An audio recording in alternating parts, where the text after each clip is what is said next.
What's up, everybody? Thank you all for tuning in. Hey, it is what it is. Just left the Lava Cantina live. Got a chance to interview Drew Pearson, get his thoughts on the game, get his thoughts on Dak Prescott, get his mind, what he think about the whole thing is with the situation with Dak Prescott. Got a chance to talk and chit-chat a little bit with Michael Gallup, Travis Frederick, Zach Martin. If you was live on my Facebook page, you'll see that we talked about those things. This team, there's a chance. Hold on, let me do something real quick. There's a chance for this team, man. There's a chance. I really appreciate everybody for tuning in. We do have a strong chance for this team to make it far, and I think we can. I think that we will get things going in the right direction. I know for sure of that. You know, all we got to do is stay focused, put our mind together, man, and this thing will happen one way or another. It's a pleasure, man. It's always a pleasure talking to you guys about this Dallas Cowboys. I really think that Drew Pearson himself said that the Cowboys are going to win 23-17. It's going to be a tight game. He made this prediction. You know, I always listen to the legend. I'm just pretending to be a legend, right? He is the real legend, right? Thank everybody, man, for tuning in. But we will see, man.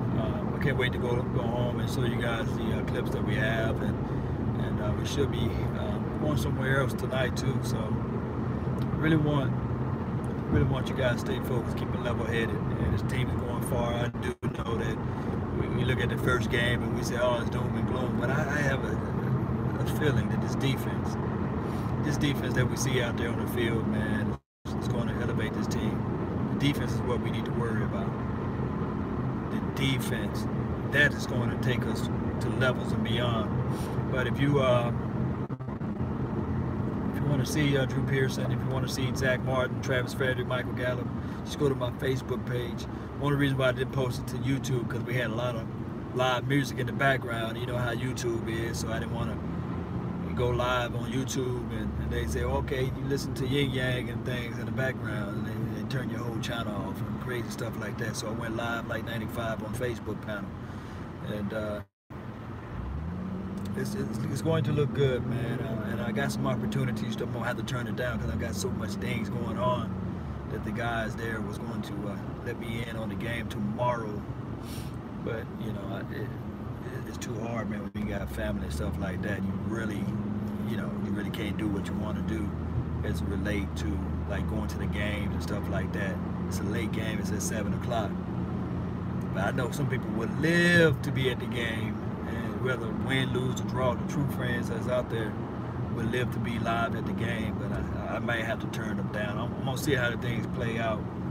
But you know, especially being behind the players bench and all that stuff, man, that's dope, man. That's real dope right there, man. That's real dope. So 35 East, going 35 East, let's go. But it's dope that to have that opportunity to be able to go to the game live. It's going to be something nice, but I might have to, I don't know, man, how I'm going to get this schedule together, man. But shout out to y'all, man, that been following the channel for a long time, man. Don't forget to smash the like button, subscribe to the channel, share this content, and let's get ready, man. You know, time out to be upset and mad at the world, right? Time out for all that. I want to hear you guys coming back saying that, hey, win, lose, or draw, I'm down for this team, man. Silver and Blue Nation all day, man. That's what I want to hear. I mean, we can't win them all. I know we want to, but what I'm looking for tomorrow is even if we lose, and I hate to say that, but as long as we're competitive, we still have a long way to go, man. The season is not over until next year sometime. So if we can just stay focused, man, as fans, man, I believe in positive energy. I believe in positive prayer. You know, sometimes it takes prayer. People will laugh and scoff at the idea, but sometimes it takes that. Sometimes it takes the ability to think and elevate your mind to those things, man. Be positive. This world is bad enough, man. We talking Cowboys, but some deep stuff going on in this world. Some people don't have lights. Some people don't have running water. Some people can't afford to even pay their cable bill and have TV on, you know. So we blessed. You guys blessed to be even on this channel, man. I'm blessed to talk to you all. Let's be positive, man. I really think, after talking to Drew Pearson, man, he was really hard on Sean Lee. He was saying that when he played, of course it was a different era, but they didn't believe in having awful preseason. Preseason is get you ready for the season. Now, if you started off on the season and you're trying to get ready, then you're already behind. And I believe, I said, man, that's what I'm talking about. And then he asked me, he said, Law, what do you play? What do you play? I said, I play safety. I play defensive back. I was at the back of the field. I'm on the defensive side of the ball. That's why I love defense. And he was going into details of saying that, okay, so what did you do in order to prepare? How did you get your mind together? And I told him, I practiced. And he said, yeah. He went into details of that aspect. Practice don't make perfect. There's no such thing as a perfect player. There is a such thing as practice make improvement. You can always improve on yourself. By these guys not practicing, we didn't get a chance to see anything that was improved from last year. You can't play scared, and they're gonna have to learn on the curve, and that's just what it is. Now, I wanted to talk about like Jason Garrett. Jason Garrett talk is this right here. We know that most of us don't like the clapper. Most of us don't like the ideal of Jason. He's the same guy. He always, how you doing, guys? We're gonna hear that tomorrow. We're gonna hear that all throughout the following weeks. But by us being mad about it, by us crying about it, whining about it, throwing temper tantrums about it, won't change the aspect that Jason Garrett is still the coach. It would never change that. And Jerry Jones, he's a salesman. So he's always going to sell the ideal of the Cowboys. They're going to be 90,000 strong tomorrow up there at that stadium. Win, lose, or draw, it's 90,000 folks. And even if it's not all Cowboys, it's going to be 90,000 Giants fans or something like that. Or half of the Giants fans going to come to this game. So as we as Cowboys Nation, we got to represent. We got to show up and be there, be crunk. We don't have to throw them hands. All rings provide that. We got 5 Super Bowl rings. I know it's way in the 90s. But all we got to do is just stay positive. Be out there in the mix. Be ready for it, man. You guys know what I'm talking about. Let's not get this thing twisted, man. You guys know how it goes.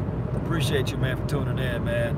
I didn't read your comments because I'm driving, so you know how that is. You know, it's a big no-no. So, but this is the thing. Let's keep level-headed, keep focused. I'm talking to you guys because there's nothing on the radio.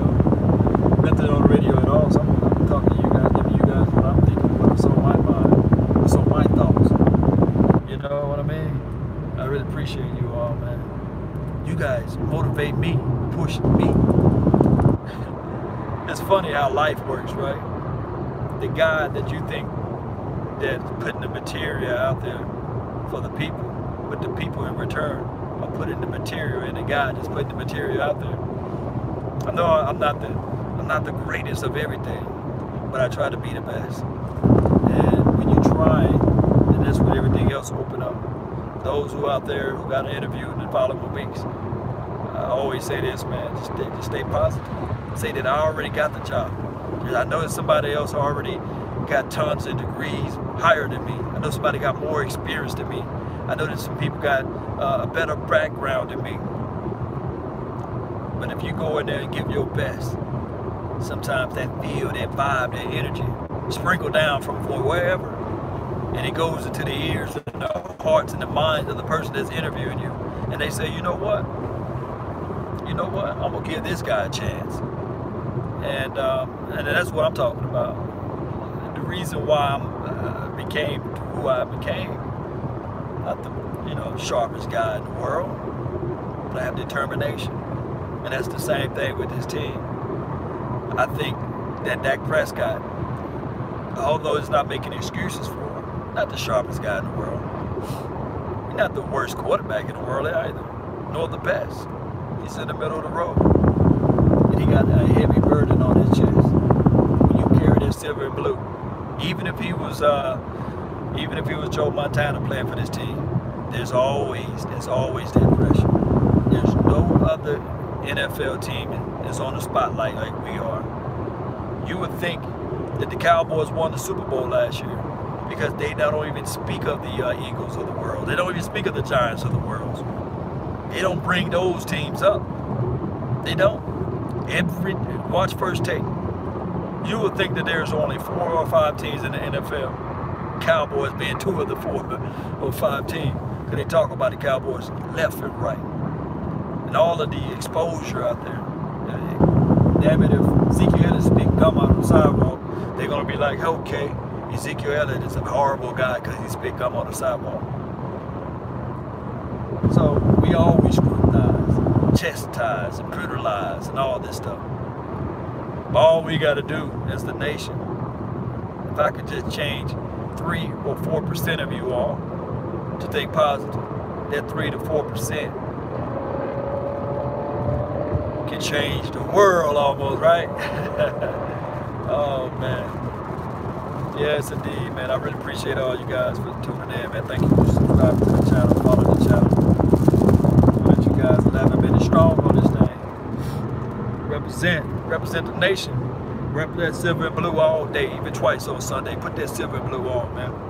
You guys know how it is. People live for this moment. I live for the moment to live in Dallas, man. Growing up in Mississippi, small town, where everybody know you by your first and last name, right? Everybody already think that they know what you're going to become. That's the thing of small cities, they kind of put you in a box, right? That's what it is, man. It is what it is. This is like a documentary. You're listening to the documentary of Law Nation. Yes, indeed, man. Medical district, man, it's a beautiful city, man. Beautiful city. Yes, indeed. Wish I could read your comment, but I can't. I'm not going to even try. But I thank you for tuning in. Whoever you are, joining in to the nation. Live like 95. Yes, indeed, man. I want this to happen too. If you guys can, put your score prediction down. And then also, if you want to, put your yearly season. We can go ahead and just enter into week 2. Go ahead and put your, not your score prediction, but the end of year record prediction.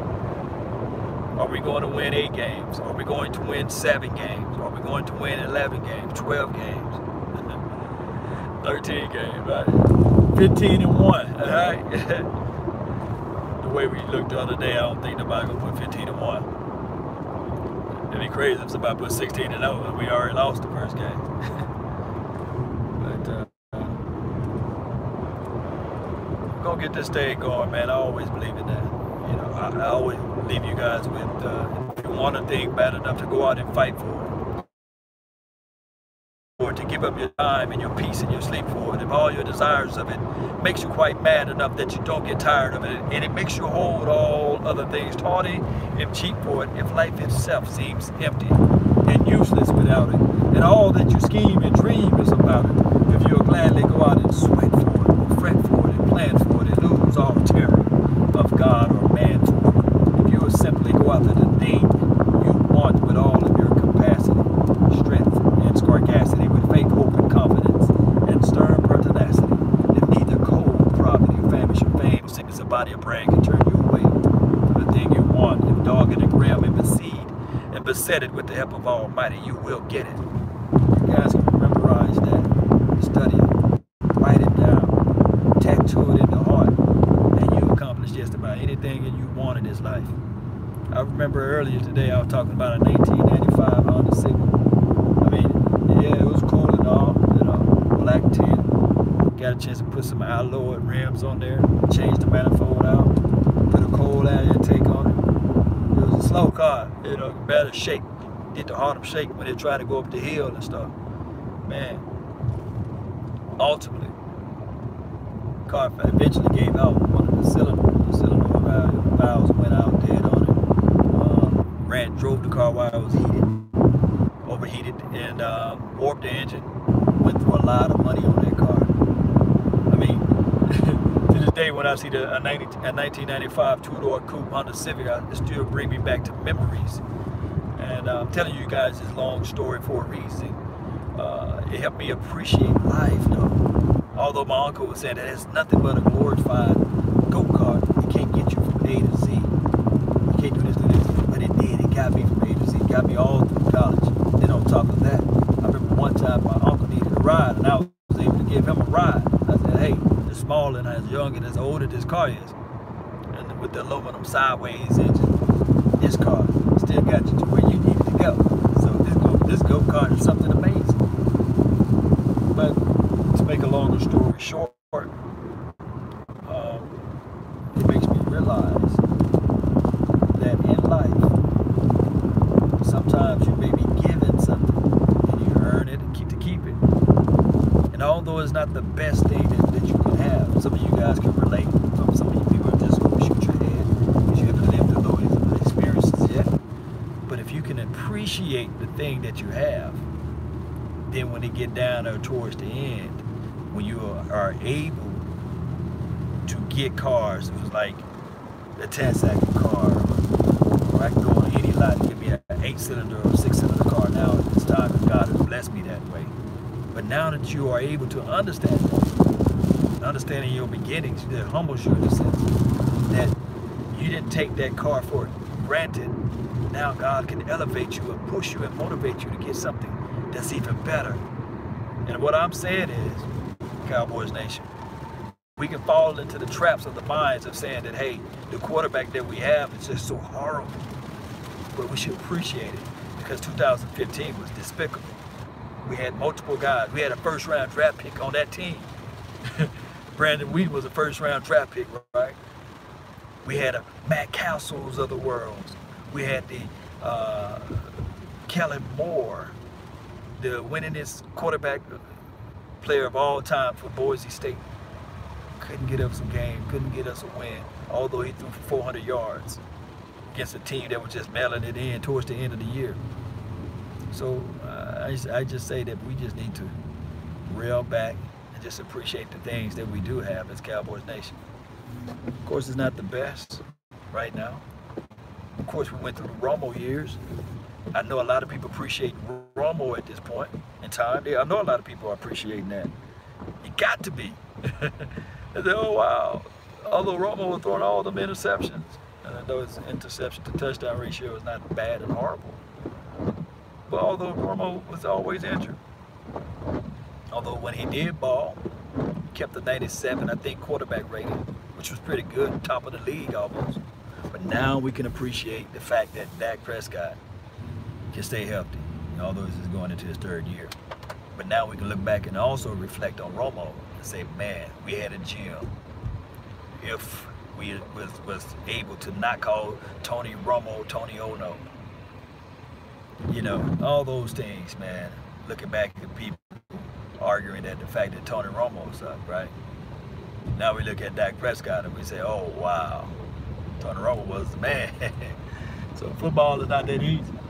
All right, Carl, make your move. But football is not that easy, though.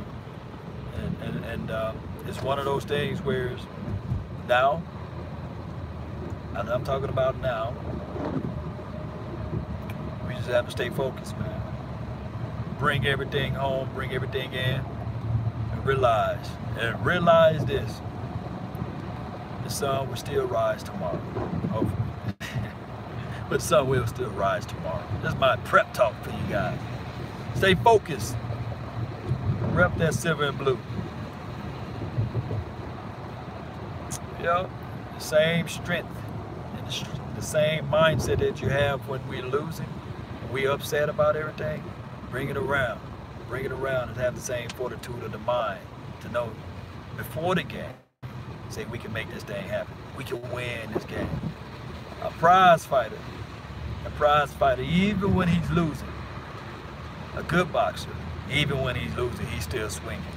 I want us to still start swinging, still fighting. And remember, all through this offseason, I said, don't just finish the fight. Continue to fight and start the fight. That's what we got to do, nation.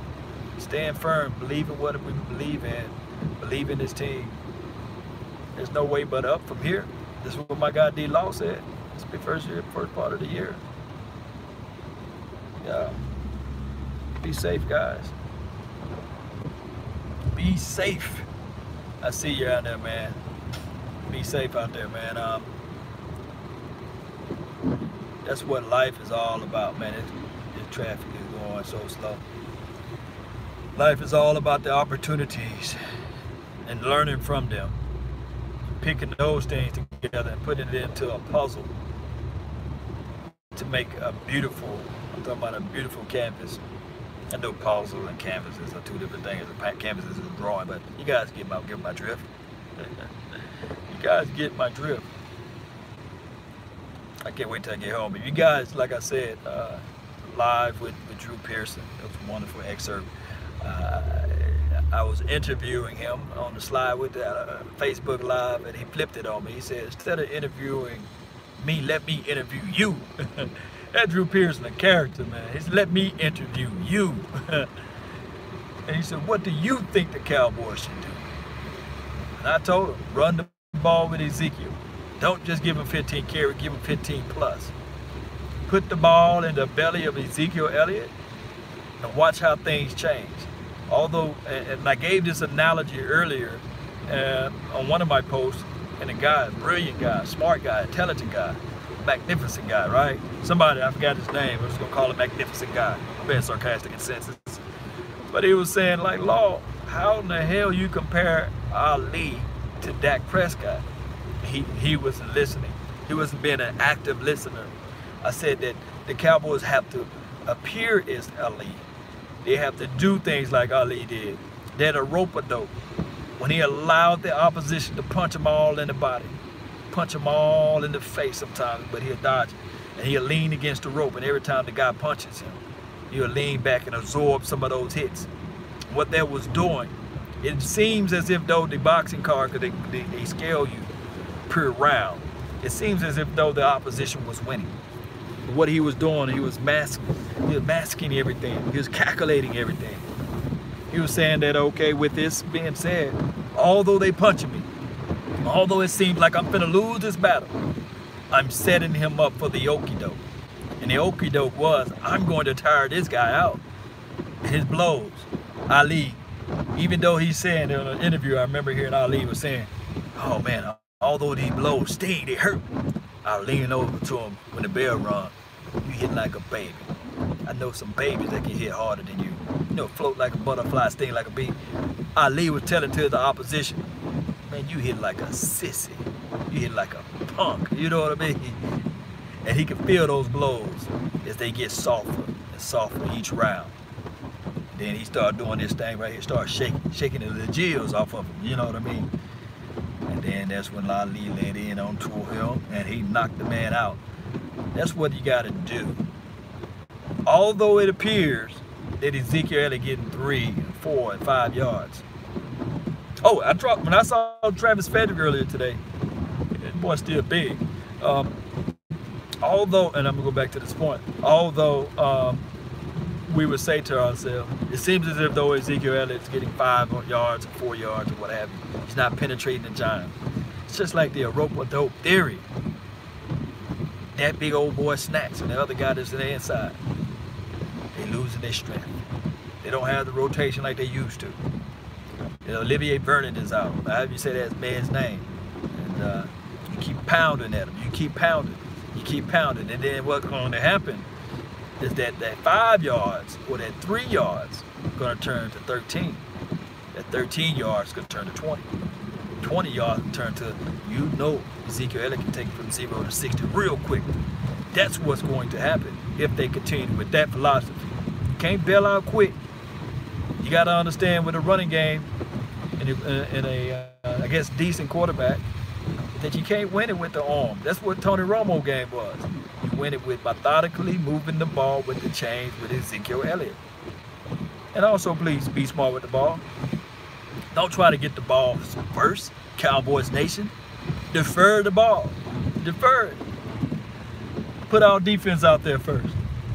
So for at once, we know we got a coin in our back pocket. And that coin would be That quote would be, hey, second half, we get the ball first. You know what I mean? We get the ball. And while everybody's still getting their nachos and cheese, whatever, during halftime, we're just going to run it right down their throat with Ezekiel Elliott. That would be the philosophy. That should be the new philosophy. I do know that Jason Garrett loved to get the ball first. Collectively, we love to see the offense. Offense always drive home to everything for ourselves and marketing. But if we want to be the best defense out there, man, let our defense be fresh. Let the opposition have the ball first. Let them try to do their little fresh little plays so that my guy Cheeto or Woozy get that interception. Pick that ball off number 24 so we can get this thing going. Yeah. I don't know whether or not Garrett is the guy, but I do know right now he's the coach. We can cry about it and say that he's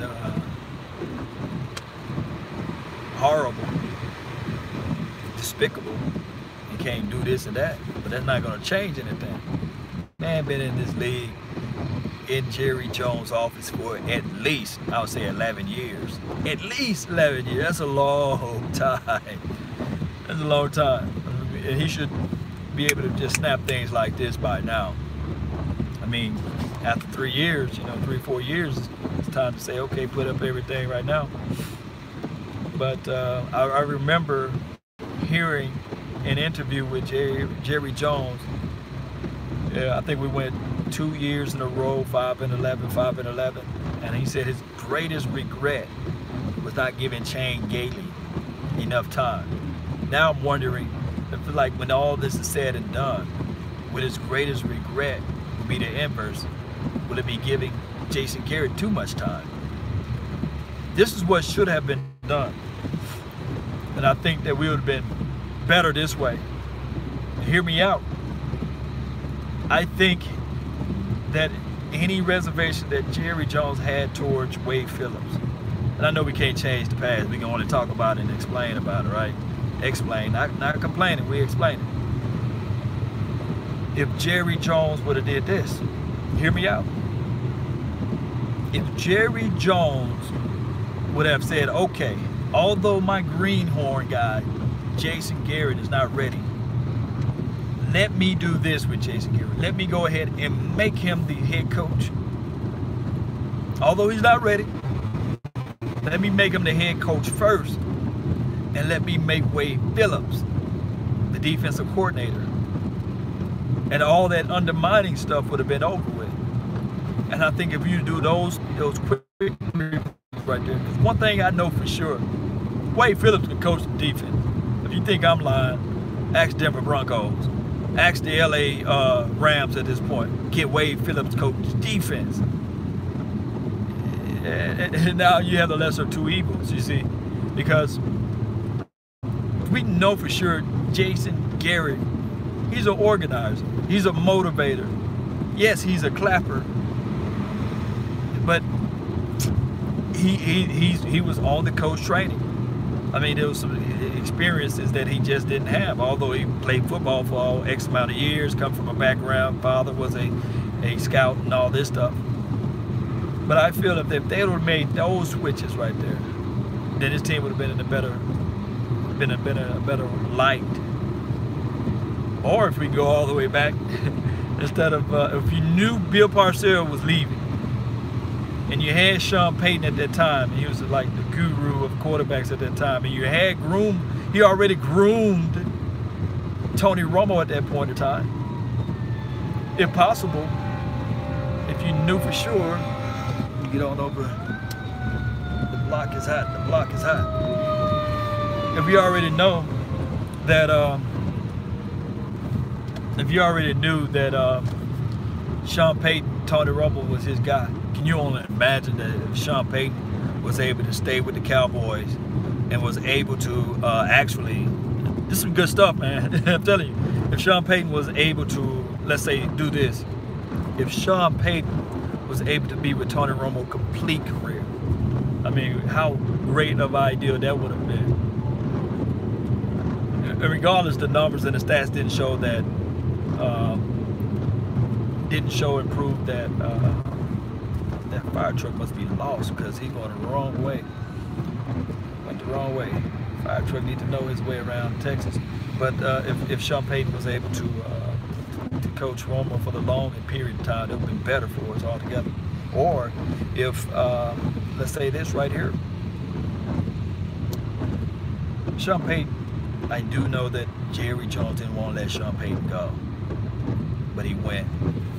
And then next year that Bill Parcells retired or something like that. So we let some good coaches out. But I think that in the crevices and the thoughts of Jerry Jones' mind that Jason Garrett was going to be the next Sean Payton. It didn't happen that way. And I think at one point, I don't know if it's John Harbaugh or Jim Harbaugh, for the Ravens. He was a coach for he is still a coach for the Ravens. I think that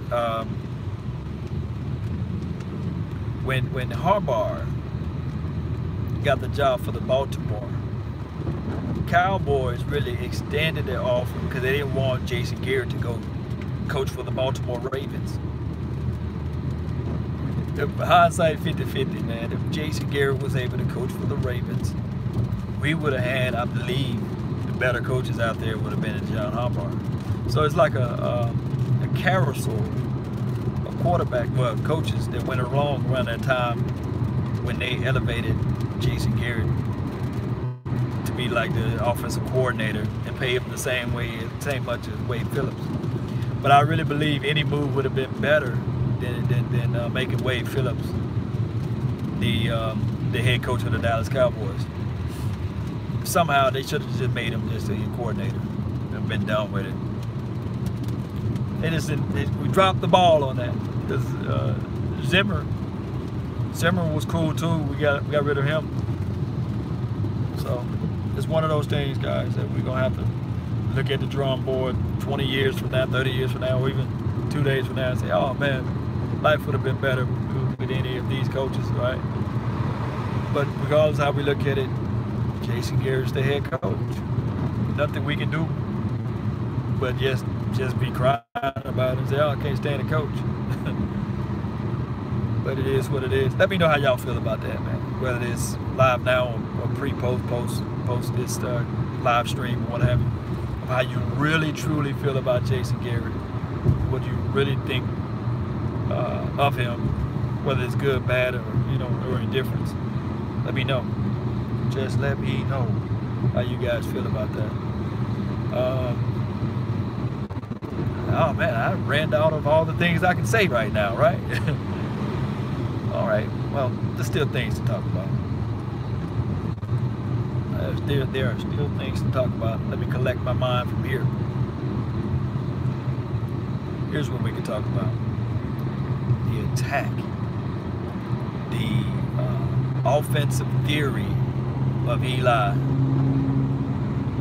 So, we do know right here that Eli is a pocket quarterback. He loves to be in the pocket. One thing we do know for sure, that Eli loves, and I'm talking about love to get the ball out quick. He loves to get the ball out quick. And he's not that accurate at throwing the ball, but he will launch it to those guys out there that can catch that high point the ball. And if I look at the thing like Odell Beckham, I think Sterling got a back problem. But number 88, he's pretty cool. They are tight end. He's a receiving, catching type of tight end. Saquon Barkley, he loves to bounce to the outside. I don't think he's a zone runner, but he can run in those zones. And those are the positive things about the Giants. So they got a veteran quarterback. They got some good receivers. Now I'm gonna take that back. They got a great receiver and a good cast around those receivers. Because Sterling is nobody that you can sneeze at. And then they got a guy named the tight end, Ingram, who I think can run the seam routes well, and a physical, tall receiver that got, one tight end that got speed. So you got that. You still got Hernandez up the middle. And I think that his first game, you know, Will Hernandez, it was his first game. So I think that he's going to be better this game. But then on the offensive line, they got Eric Flowers, who I know for sure they moved from left tackle to right tackle. And we know for sure, I don't care where you put that man at, he's Chaz Green 2.0. Wouldn't it be nice if D-Law could get 6 sacks off of this guy to come tomorrow? Lights are bright. I don't think that Eric Flower believes in his skills, and this is the glory of it. It's funny because Ingram, he's not the best blocker in the world. So now you're going to be limited in a sense, because if you move 2 tight end sets out there, they don't have a fullback that I know of that's anything that would be worth mentioning. So if you look at this thing right here, and I looked at the Jacksonville Jaguars game, if they're going to roll out 2 tight ends, that's taking a receiver off the field. And that's benefit us, because once they roll 2 tight ends in, they go with their 12 personnel. They're going to put the tight end that you know for sure is going to block and help protect on the right side to help Eric Flowers out. That's a plus for us. That's a win. That's a slam dunk in the win column, because now you only have probably 2 skilled players out there on the outside. Odell Beckham and maybe a Sterling who got a bad back. That means that this defense, if Eli Manning can close his eyes and just launch it up, and number 13 comes down with the ball, I would take that, you know, a Hail Mary throws and stuff like that, because I don't think that he can stand in the pocket anything, because you got that porous offensive line. You got that offensive line that don't look like they can do anything out there spectacular. Let's see over here. Oh, I need to go get some gas in this car. Yeah. So I really think that I'm just breaking down the Giants offense. I think they're really going to struggle.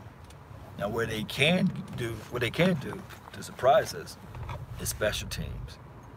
As bad as we felt like the team played last week, the major factor, and I told this to Drew Pearson earlier, was the actual special team. When they did that long kick return or punt return, they was on their side of the field. And the other thing that opened up the offense for the Carolina Panthers was the read option play, or RPO play, that Cam Newton possessed. If Cam Newton was just only relegated to the pocket, his score would have been like 8-8. It would have been that horrible of a game. So I really think that as much as the Giants fans love Eli Manning, I don't think that he got RPO plays in his pocket. I don't think that he got run pass options in his pocket. And they're going to have to challenge his field. Now, this is the kick. This is the conundrum. The weaknesses of a cover 2 scheme is seam routes. So that'll be the tight end. And the slants. That will be Odell Beckham across the middle. So if they can get like a couple explosive plays, and if our offense is looking like lethargic like it was last week, then it can be a tight game in those factors. Just being honest with you guys from what I see with my eyes. I may be wrong, but 9 times out of 10, when you're talking about Eli Manning of now, Eli Manning of the old, like 07 Eli Manning, 08, 09 Eli Manning, even 2010 and 11 Eli Manning, I would be nervous about this game as far as offensive-wise. But modern day Eli, he's going to give us a gift. Now, when he give us the gift, we got to receive the gift. Meaning that when those opportunities come, and they will, I know because it's Eli.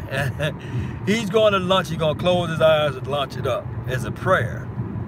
And if our guy number 24, and if our guy Byron Jones, all of the off-season camp hero, if he's not able to get that ball when the opportunities are there, then it's shame on the Cowboys. We have to figure that out. We're going to have to take advantages of those opportunities. All right, guys, man, I done made it over here to my destination, man. I really appreciate you all for tuning in to the channel. Don't forget to smash the like button and subscribe to the channel too as well. I heard you can't pump gas and be on the phone at the same time, so I ain't finna blow up. It's not finna be blow up nation right now. So I gotta get gas in this car. And it's always a pleasure, man, talking to you guys about the Cowboys every day, even twice on Sunday. Now I can read since I'm parking and driving. I'm just give a shout out to those that's in the chat box, man. Joe, thank you for tuning in. Justin Quarles, Stephen Mack. I glanced and I saw you been here from the long haul. Them boys. Who else we got in the mix, man? Mr. Cartoony has a cool day. Shout out to you, man. Joe Martinez, thank you for tuning in. M, what's up? Can I have a Twitch shout out next time? Yeah, I'm gonna give you a Twitch shout out, man. Shout out to you, Musty Tom. Salute, man. Long time follower, man. You've been in this thing for a long time with me, man. Rolling. That's what I'm talking about. Who else we got? Ninja Nuts, man. Yeah. Tyrone. Yeah, Tyrone is a mammoth of a man.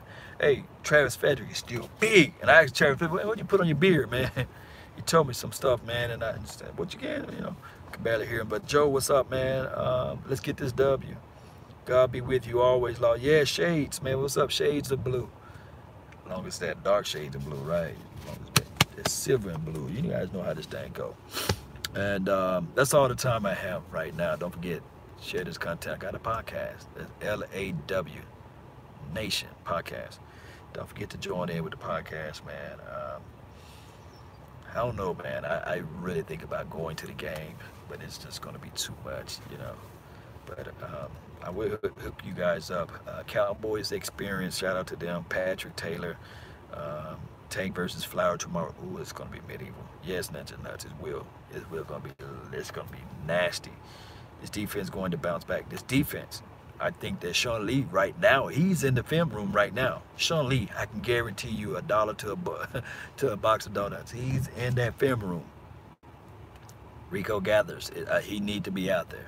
I asked one of the guys, I said, man, really, how tall is Rico Gathers? How tall is he really, you know? He said he's 6'7". He said he's solid, you know, strong, physical guy. And they just need to put him out there on the field. Put that 6'7". I do know that if you look at the film, Jake Blaurin had a lot of opportunities out there. Dak Prescott was not able to get him the ball, stuff like that. But still, it's just something about Rico. It's just, I don't know if it's chemistry, continuity, or something like that. But I really think that if he can get out there on the field, it'll be everything. But that's all the time I have, really, guys. And remember, you're listening to nothing but the best. Salute. I'm out. Peace. Yeah. Let's get on out of here, man. Jam on out. See if I can find the off button on this thing. I think it's right here. Are you sure you want to end streaming? Yeah. Peace. Thank y'all for tuning in.